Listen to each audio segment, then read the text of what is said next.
McTavish, and this is Thursday, the 6th of October 2022, and I'm interviewing Michael Trotter here from the Trotter family.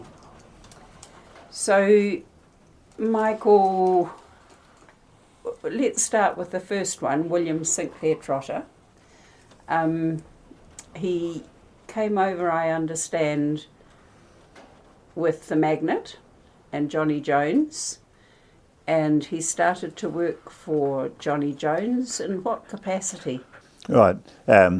If we could go back a wee bit, that he first of all, William Sinclair Trotter was an assisted immigrant to Australia in 1839. He got a job in Australia at Kissing Point, just by Sydney. In fact, I think Kissing Point is a suburb of Sydney now. And he got a job there as an overseer on a farm. I don't know what an overseer meant at that time or that place, but he gave his age when he came out as 21, so he was fairly young to be an overseer of a farm. However, that didn't work out very well. So he met up with Johnny Jones in Australia, and Johnny Jones got him to bring out some cattle from Australia to his farm in Otago. And he arrived in the Magnet, as you say, in 1840. The arrangement with Johnny Jones was that Trotter was responsible for the sheep. And at one time, it must have been during the, I don't know, the 1840s, sometime about mid to late 1840s, he was short by about 50 sheep. And so he had to pay for those. Later on, the sheep were found, because there were no fences or anything in those days, so it was easy enough for them to get lost in the bush. Anyway, Trotter decided that as he had to pay for them, they were his sheep. All right. So we don't know the details of that, of course, but anyway, he was able to get some land in Carnegie, and it was run number 7 anyway. I can't remember, about 7,000 acres, I think. And he ran the sheep, and obviously got more than 50 on that property for a while. But then came the Moraki hundreds, and where the government divided the leasehold land up. But Trotter was able to retain the homestead portion of that property, which was just about 80 acres. He had already built a house there, a clay cob cottage, and the site of that cottage is marked by some hawthorn trees. And the Trotter family still own that piece of land. In 1855, he married Isabella Jardine Dalrymple, and they had their first son there, Alexander, died at the age of 5 months, and he was buried on the property on a hill above the house, and a macrocarpa tree was planted to mark the site of that grave. Now, I think I heard that he was one of the first European.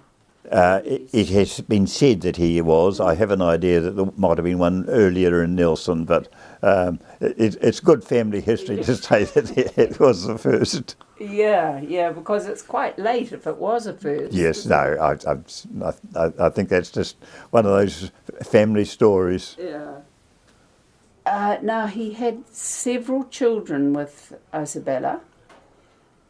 Do you think that you could go through those just so that we can sort them all out? He had William Sinclair Dalrymple Trotter. Yes. Was he the eldest? I'd have to pass on that one.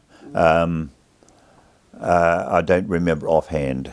The ones that are well known, of course, William Sinclair Dalrymple, we call him WSD for short. Much more, isn't it? Ninian, who was a doctor in Riverton, and Alexander, who was a bit of a character in his own right. So was Alexander the doctor up at Herbert? No, that's another Alexander Trotter. Is it a relative? Yes, Oh, right. no. William Sinclair Dalrymple, Yeah. who was my my grandfather. Yeah. He initially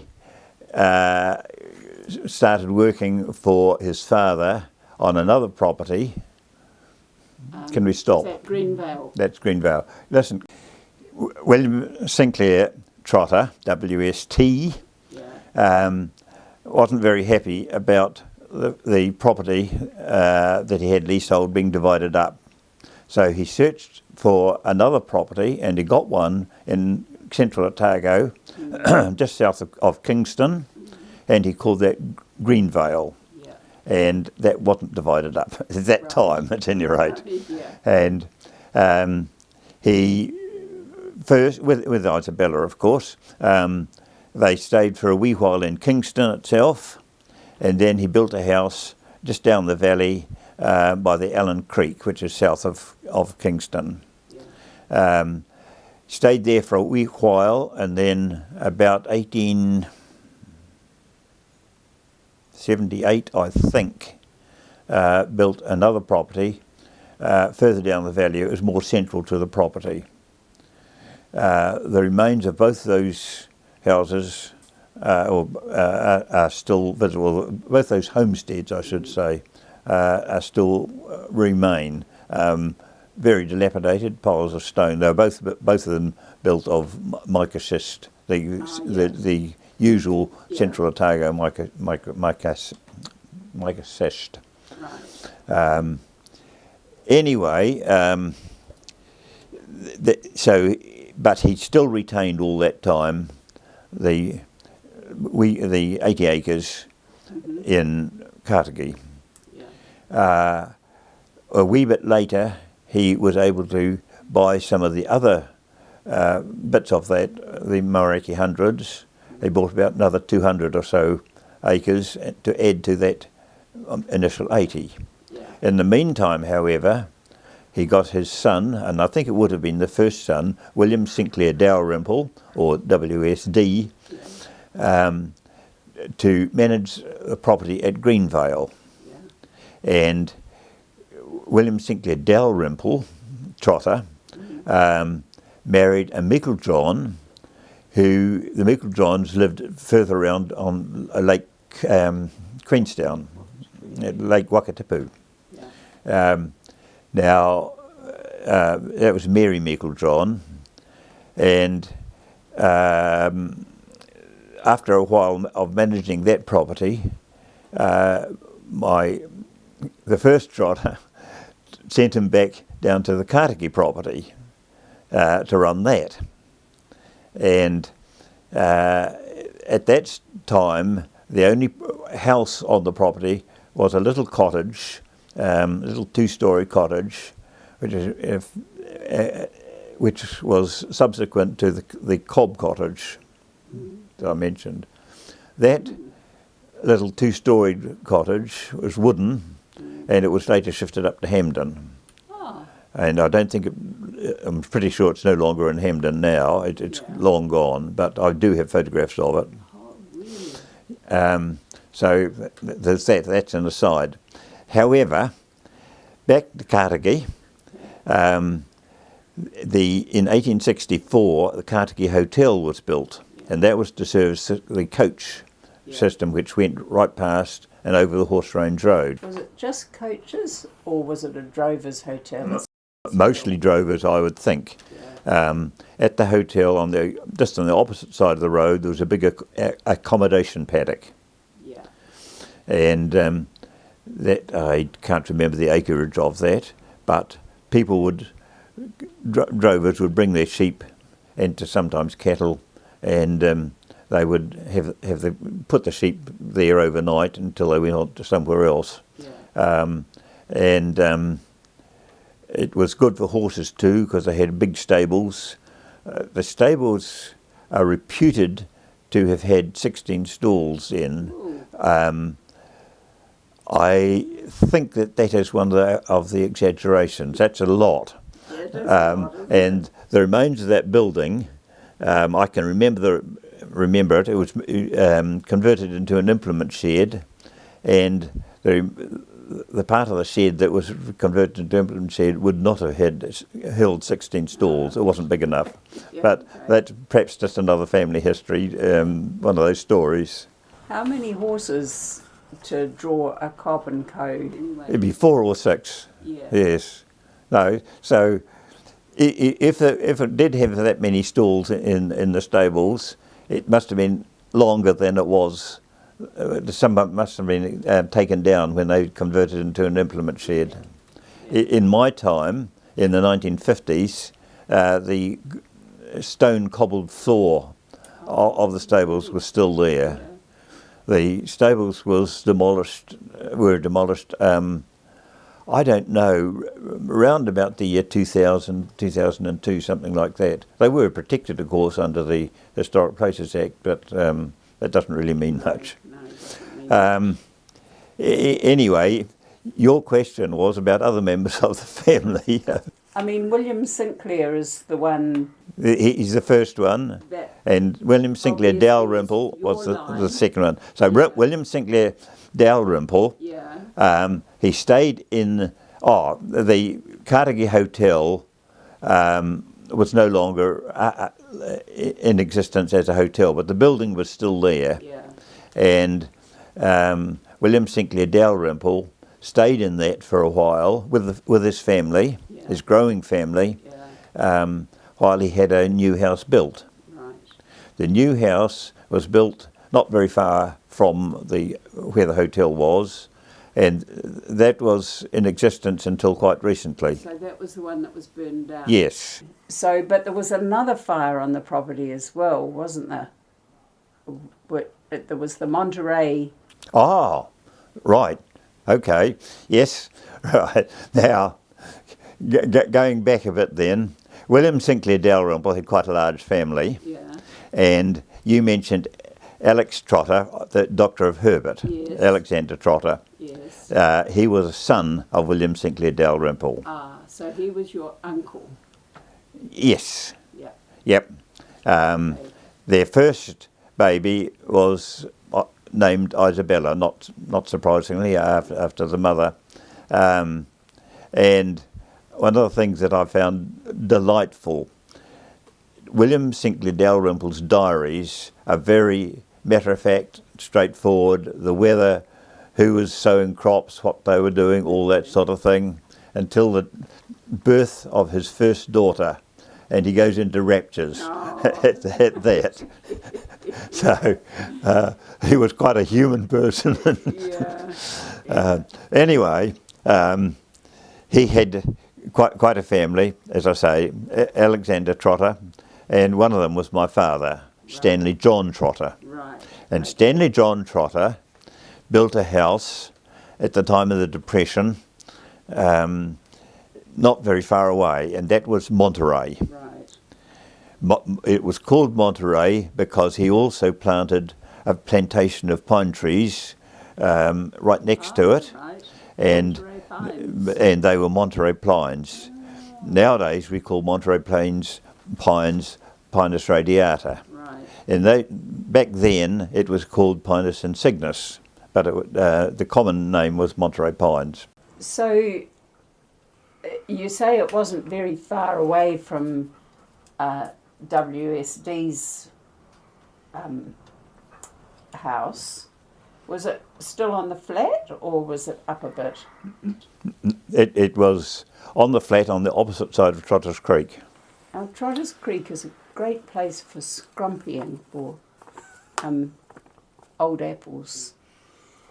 And on one of these expeditions, I noticed what looked like a peach tree hanging over the fence. Now, can you tell me whereabout that was? It would probably be about 500 metres along from the turn-off into Trotter's Gorge, quite near where I would think where William Sinclair Dalrymple's Right. house. Okay, was. William Sinclair Dalrymple, he built quite a big house. This was in 1898, Yeah.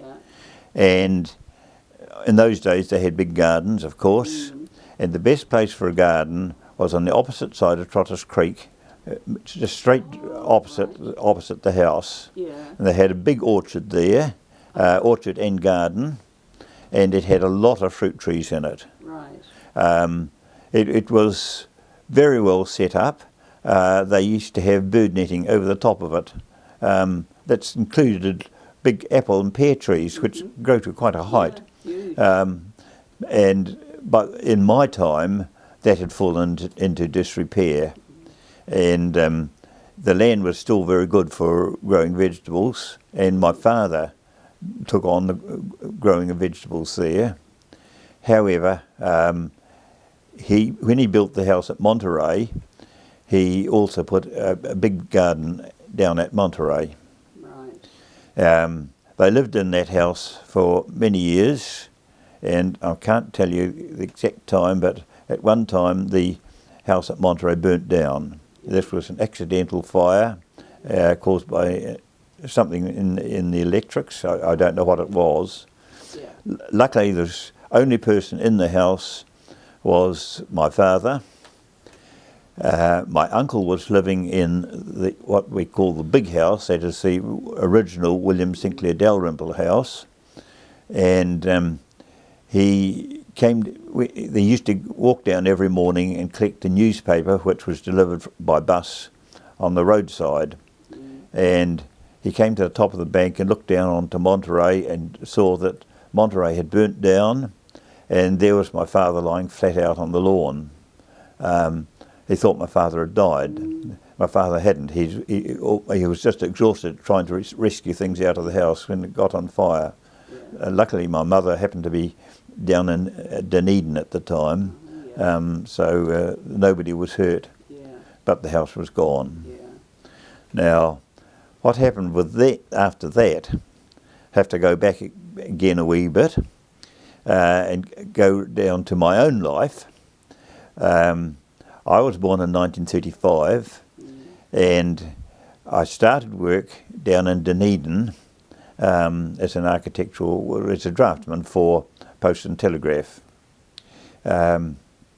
Anyway, I used to come back to Kātaki at weekends and so on, riding an old Royal Enfield motorbike, which broke down regularly. But I married Mary Bourne, who was a friend of my sister's. And on the Trotter farm, the original 200 and something acres had been extended. They had bought the adjoining farm, which had previously been owned by D.J. Ross, another famous name in that area. And D.J. Ross had built a house on it, which was called Pebbly Brook. The Pebbly Brook house was long abandoned.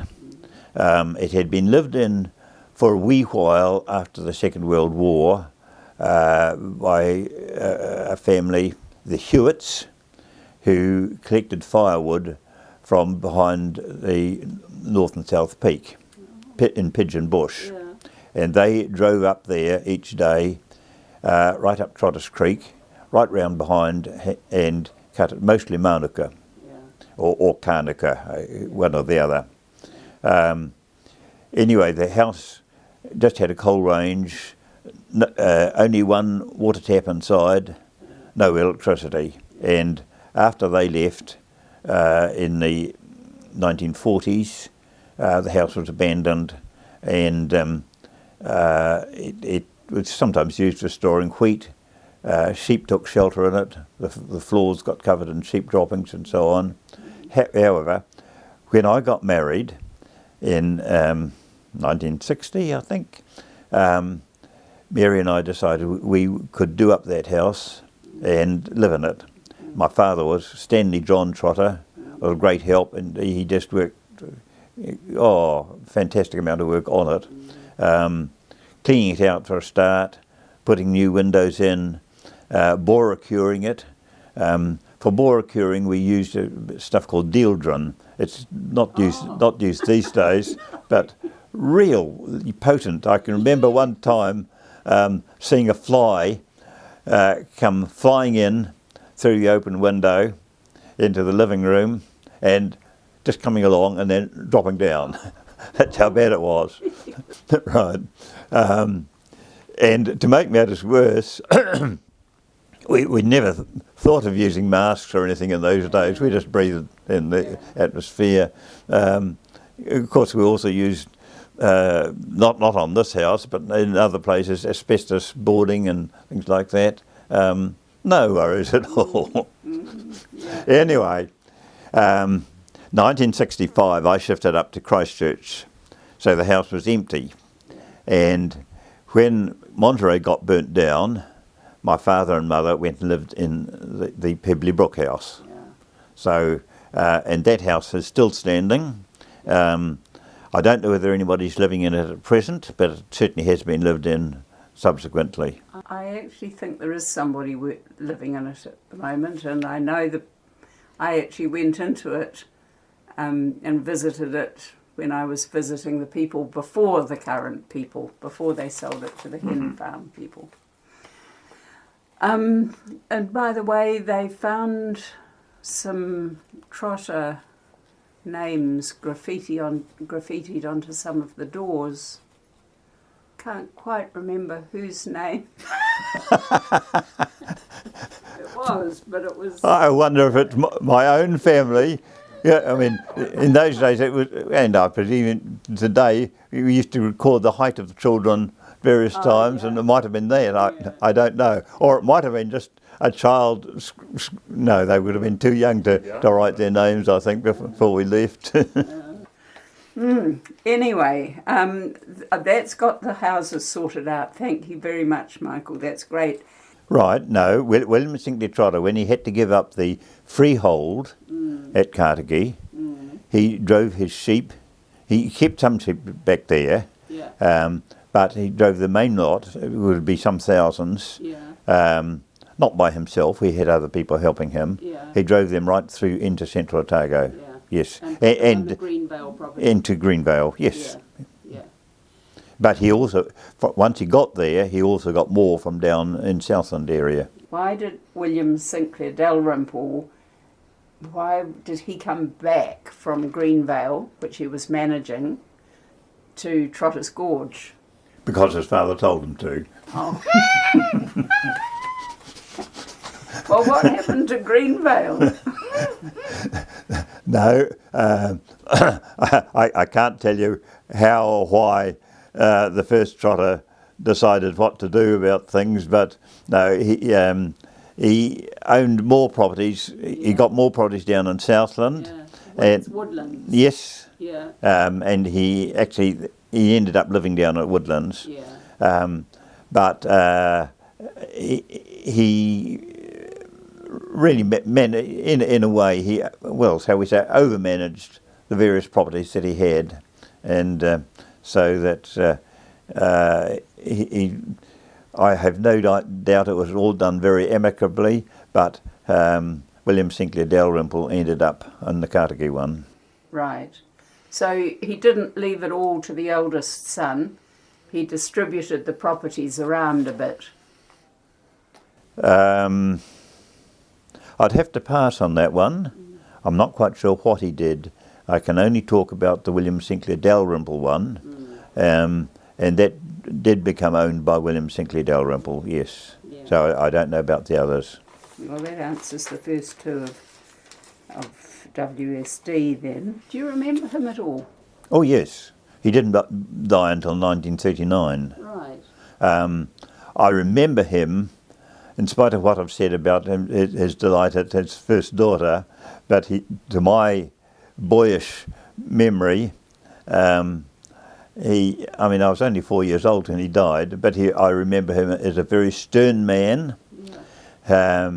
He wanted me always to walk my shoulders back, head up, and to make sure that I did walk straight, he would say, put a stick in between your elbows behind your back. So that is how I remember him. Right. And was that down at Woodlands? No, that was this is William Sinclair Dalrymple, Yeah. and he. Oh, of course. He stayed in Carnegie, and he stayed there till he died. Yeah, yeah. And your grandmother? Mary, Yes. yes, was Mary Meiklejohn. Yeah. She lived a bit longer than that. I can't remember offhand the date of her death, but she was a lovely woman. Yeah. And you mentioned going up to Greenvale every now and again as sort of family holidays and so on in your Monterey thing. Were there other people, other relatives around? Oh, no. At that time, this was 1950 when I took the photographs. Yeah. No, it wasn't owned by Trotters at that time. What about the Meiklejohns, though? Did they No. still own land? Oh, no, I don't know. Yeah. So, are you able to list for me all of W.S.D. Trotter's children? It was your father. Oh dear. And there was it was Alexander, wasn't it? The doctor at Herbert. Yes. To stop the confusion, we talk about my great uncle as Alexander. Yeah. And my uncle as Alex. Right. So the Herbert one was Dr. Alex, Right. or as he was better known, Aspro Alex. Oh, that's Well, prescribed. yeah, he liked to prescribe an Aspro. Okay. Right. There was the other members of the family. The first one, Izzy, she actually ended up her days living in Hampden. All right. And again, I don't know where I know where she lived, but I don't remember when she died. That was Izzy, named after Isabella. Lillian, she married David Barr, and they lived in Hampden. Right. Let's think who else. There's Jean, was another one. Leslie, and Lindsay. So Lindsay lived in Invercargill. Leslie and Lindsay, were they girls or boys? Oh, sorry, but both boys. Both boys. Okay. Leslie lived in Wellington, Yeah. and then shifted to Great Britain. Yeah. I thought it was a little bit funny, but one time when he was living in Wellington, he wasn't able to pay his taxes, so he got my father and his brother to pay the tax for him. The next year, he had enough money to shift to Great Britain, lived in England, and bought a holiday place in Spain. Oh, goodness. Yes, well, he managed things very carefully then. Right.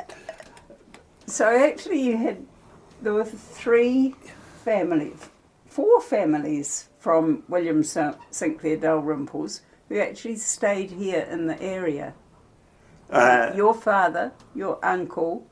No, Uncle Alan. I don't know whether I mentioned Alan by name. No. So Uncle Alan and Stan. Alan and Stan managed the farm when William Sinclair Dalrymple died. Well, they started managing it before he died. Yeah. It was left to the whole family. Ah, right. Okay. And so my father and Alan, my uncle, bought it off the rest of the family. Yeah. And it was then called Trotter Brothers. Right. So it operated as Trotter Brothers for quite some time. Right. Okay. Alan died, Yeah. and then my father got the rest of it. Yeah. And he ran it and farmed it until he died in 1978. Right. Okay. Right. Besides the other members of the family, there was Dorothy. Doris. Yeah. She never married. She lived with my aunt Lil in Oamaru. Right. So did Izzy marry? Yes, McGuffig. She was Izzy McGuffig. I should say Alex Trotter collected family history, Yeah. and he gave everything that he had to me. Ah. And that included the letters that he had written home during the First World War, and I gave them to his son, Tony Trotter, who lived away in south down Dunedin Way, and I sometimes wish I hadn't, because they're history in themselves, of course, but totally. as he is the oldest son, I just felt that that's where they belonged. Yeah. Right, the Malthus family, my grandfather Malthus was Percy Malthus. He was a lightkeeper, and in those days lightkeepers shifted round from lighthouse to lighthouse, staying about 2 or 3 years at each one. One of the places he was at was Portland Island, and in Hawke's Bay, and the ship was at that the stores and things were brought by ship, which was captained by Captain Bollins, and the ship was called Hinamua. And Captain Bollins was a collector of Maori artefacts, and when the ship was being unloaded at Portland Island, he used to go off into the sandhills and dig for Maori artefacts. The Bollins collection was then later given to or acquired by the Dominion Museum, which in turn has become Te Papa. Yeah. I don't know whether they've still got the collection, but I presume they have. Before he left Portland Island, my grandfather and some of the other lightkeepers decided they might as well go and dig for some Maori artefacts too. So he did collect some, 2 fishhooks and a sinker and a piece of greenstone, and he kept those in the family. And at one stage, providing I learnt, I think it was my 12 times table, he would give them to me, providing I made a metal showcase for them, which I did at metalwork at school. I was at Hampton School at that time, and we used to go up to Oamaru, somewhere up in Oamaru, and we would do woodwork and metalwork classes. Anyway, I made such a case, and I was given this collection, and that was one of the things that started the Monterey Museum. I did have some other stuff as well. So there was that. Anyway, at its last lighthouse was Moraki Lighthouse, which is on what is now called Katiki Point. And while he was there, my mother tells the story, or told the story, of they used to go down, the nearest railway station was the Katiki station, and they'd travel from the lighthouse by horse to there. And anyway, one time when she was catching the train there, she met my father, and they must have fallen in love. But what happened was that the Malthus family stopped light keeping then, and bought a farm next to the Trotter farm in Katiki. And my father married Marion Malthus, and so that's where the Malthus side comes into my family. The Malthus had been in New Zealand for quite some time. I can't remember the dates, but they started off in North Canterbury, going through to Rangiora, so on. And my grandfather was one of the people who went over to the Boer War with the horses. A lot of horses came from New Zealand, a horse regiment, I suppose they'd call it, went over to the Boer War, and my grandfather was one of those. He didn't actually take part in any fighting, but he had some good memories of the war, and particularly the end of the war and the signing of the peace treaty and that sort of thing. Fascinating. I was born during the Depression, well, the end of the Depression, and life was very, very different in those days. People on the farms were virtually self-sufficient. We used to buy things like sugar and flour, though we also did try grinding some of our own flour. Not very successfully, I have to say. What, did you have a steel grinder? Just a handle turn thing, yes. it was a bit too coarse, and Yeah. it really wasn't very good. I've done it myself. Michael. I know. Anyway, I've worked for quite a lot of chaff. my father had a big garden, grew all the vegetables, spent a lot of time gardening, and he even did things like runner beans, for instance, were grown on the side of the house. The house didn't have any spouting. The idea was that the water came off the roof and watered the garden down below. Yeah. So that was done quite deliberately. Yeah. On the farm, the farm was operated in my time by Trotter brothers, that is Uncle Alan and my father. Uncle Alan looked after the stock. That was mainly sheep. The sheep were Romney Cross sheep, but we would put Border Leicester and Southdown rams over them to get fat lambs. We also had a few cattle, but that wasn't really an important part of the farm.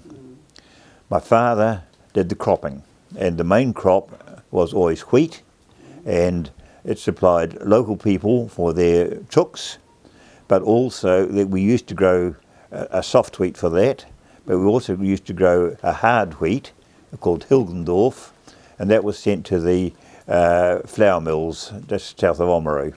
Oh, right, okay. But it was... The Waianakarua one wasn't still going at No. that time. Very important to get the wheat, the water content, moisture content of the wheat down, and so the wheat had to be dried, and part of the process was actually drying that wheat, and we had a big drying outfit. It was dried in the bags and powered by electric heating, and to make sure that the wheat was dry enough. The Hildorf, yes. Yeah. One of the things that strikes me is so different from what we do today. My father started off with a Caterpillar 22 tractor, big yellow thing. Small by today's standards, of course, but those days it was big, but that wasn't really good enough. He then got an Ellis Chalmers HD5. HD5 was an incredible thing. It was a two-cylinder, two-stroke, but huge, and the noise was just absolutely incredible. You wouldn't believe, you know what an ordinary two-stroke lawnmower is like. Well, multiply that by 100. But my father was concerned about the noise it made, because both he and I drove it. Yeah. And he went down to Dunedin and got the audiology department or something at the hospital to recommend some kind of things to prevent damage to our ears. And the best thing that they could suggest was the little plastic things that they have for hearing aids that fit into your ear, but without any sound into them, just solid. Yeah. And we used to wear those, and they were virtually useless, but that was the best we could do. Yeah. And I am sure that is one of the main causes of my deafness. My father also became deaf. Yeah. But for harvesting, we had a mechanical harvester, of course. It was pulled behind the big, very noisy HD5 tractor, but it also had a big engine on it, quite separate engine, and so there's noise from all that. But the harvesting process created huge amount of dust, and no one ever thought of wearing a mask or any kind of protection in those days. It was just something you did, and one of my jobs was sowing the bags of wheat, and so I'd be sitting on the harvester amongst all the noise and all the dust, sowing bags of wheat, and I thought it was a great job. Yeah. Yeah. Harvesting was a big part of the property, a big part of the work on the property, but we also did contract harvesting on other property. Came up and did some for the Nicholsons in Hampden at one stage. Yeah. We always kept several milking cows for the family, because there were two families on the farm, you see. So we'd usually have 3 or 4 cows to produce the milk for that. At one stage, my father and Uncle Lynn milked them, by hand of course, but when I grew old enough, it was my father and myself, and we did the milk for both families, and part of the process was separating it, initially with a hand-driven separator, and then we got one with an electric motor on it. No, I think my uncle actually converted a hand-driven one to putting an electric motor on. So we would get cream, and then we'd make butter from that. Initially, one of those lovely old wooden butter churns, which took a huge amount of time, but then we got a metal one with gears underneath, and you used to turn the handle and it would spin round on top, and that was far, far better. And so then of course we would pat up the butter, and very occasionally we'd have bought butter, and the difference in taste was just incredible for me as a kid, you know. So, yeah. But no, my own preference, I preferred the taste of the bought butter, but it was homemade butter. Yeah. The groceries were delivered from Hampden. Yeah. There were two grocery stores in Hampden at that time, and they both delivered on different days of the week. And they brought bread and groceries, and didn't have telephone, so my mother would give the order one week to be delivered the next week. Round, you'd have sharing gangs. Yes. Early on, they would stay on the property, and we had a bunkhouse on the farm, but that didn't last long. They soon that was changed to gangs would come round, and they didn't stay on the property anymore. But of course, we had to provide food for them. I'm just thinking of the grocery lists the week before. One of the things that I have subsequently found interesting, these gangs of people would come round and do the sharing, and we'd provide, well, at one stage accommodation for them, a place for them to sleep, but that was only in earlier times. But later on, all food and everything. But at the sharing shed, there was no toilet facilities for them, but nobody ever thought about that in those days. So this is a bit out of left field, but I'm just tossing it your way in the hopes that you can remember something. Yes, that's all right. If you look at the 1905 Cyclopedia, it talks about Hillgrove, and it mentions the post office and the railway station, and then it talks about the other main industries being a meat works and fishing. Was the meat works this property? I have no idea. Fishing is obvious, of course, and you can find quite a bit about references to the fishing in papers past and things like that, but no, I can't tell you anything about a meatworks in this area. One of the things that we did have in Cartergate, at any rate, was a collection of cream for making butter. Oh, right. And that was collected. What we did on the farm, the excess milk was just put into a big can. The can was taken out to the road, and that was collected from there. On a daily basis? I suppose it was a daily basis, but earlier on, there used to be a depot just down on the road below Cartergate School. And the cream used to be... It was cream that was collected, not milk, cream, sorry. It was cream. Anyway, there was a place there in earlier times. People would take the cream along to this depot, and it was collected from there and taken on. Presumably to the creamery in Hampden. I don't know. It was just taken. I was just a kid, and. So, do you remember anything else about Hillgrove?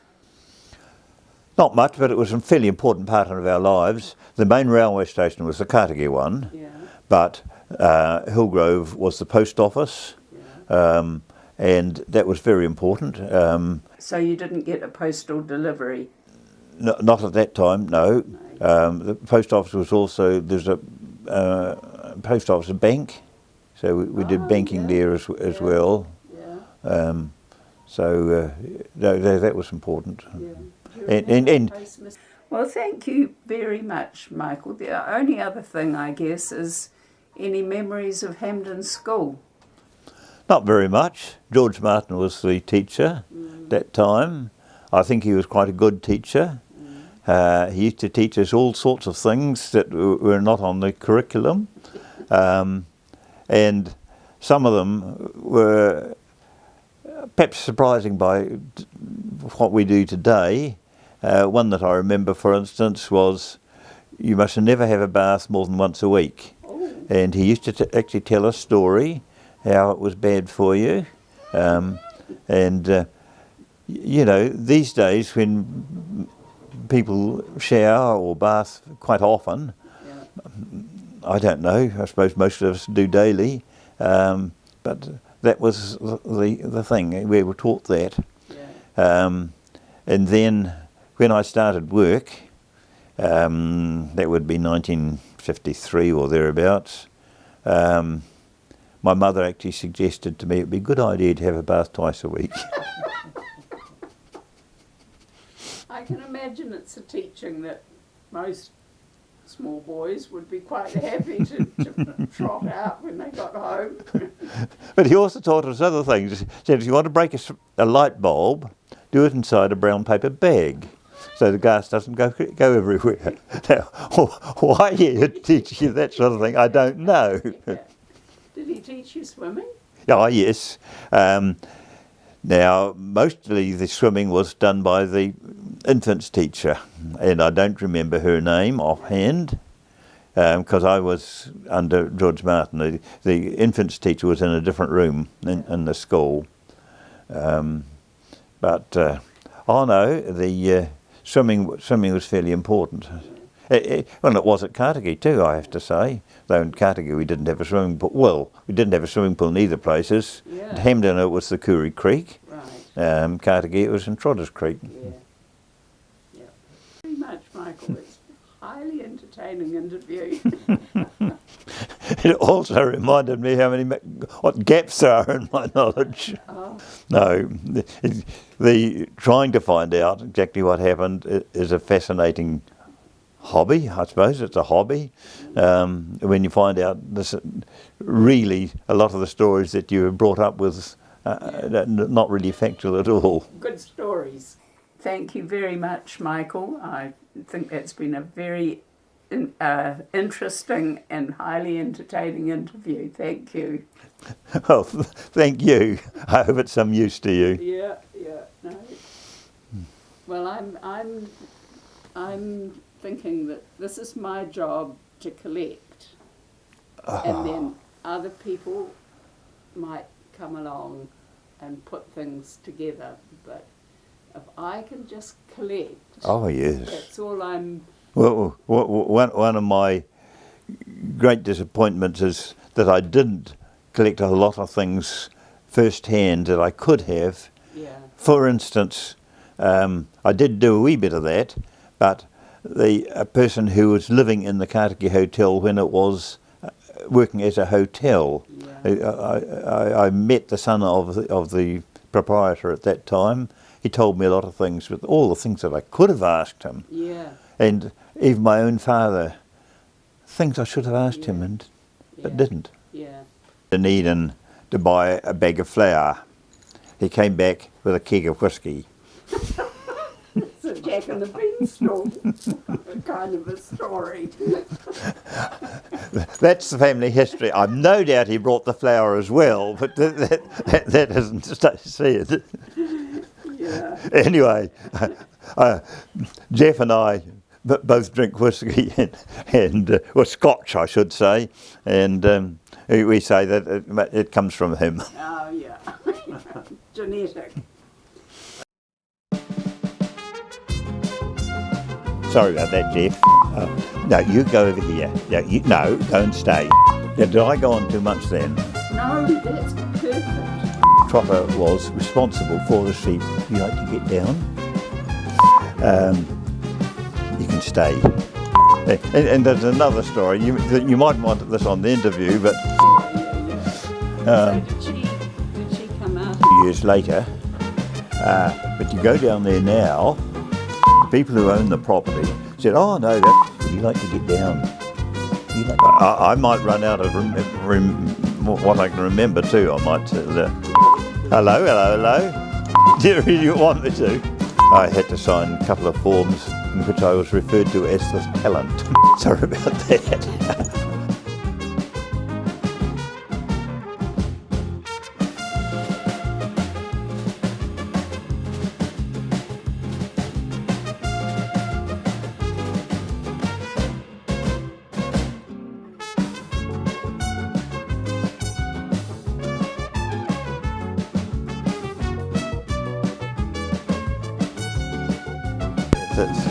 Now, say it all again. Take it from, I am very fortunate.